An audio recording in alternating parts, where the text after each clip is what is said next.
آپ صلی اللہ علیہ وآلہ وسلم پر درود بھیجنے کی فضیلت۔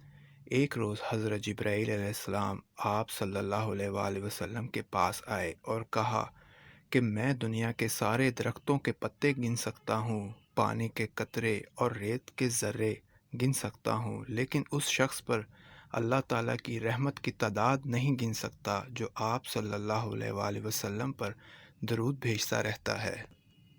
حضرت ابو ہریرہ فرماتے ہیں کہ رسول اللہ صلی اللہ علیہ وآلہ وسلم سے ایک آدمی نے دل کی سختی کا شکوہ کیا تو آپ صلی اللہ علیہ وآلہ وسلم نے اسے فرمایا، اگر تو اپنا دل کو نرم کرنا چاہتا ہے تو مسکینوں کو کھانا کھلایا کر اور یتیم کے سر پر ہاتھ پھیرا کر۔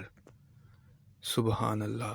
مزید احادیث واقعات سننے کے لیے ہمارے چینل کو سبسکرائب کریں اور بیل آئیکن کا بٹن ضرور پریس کریں۔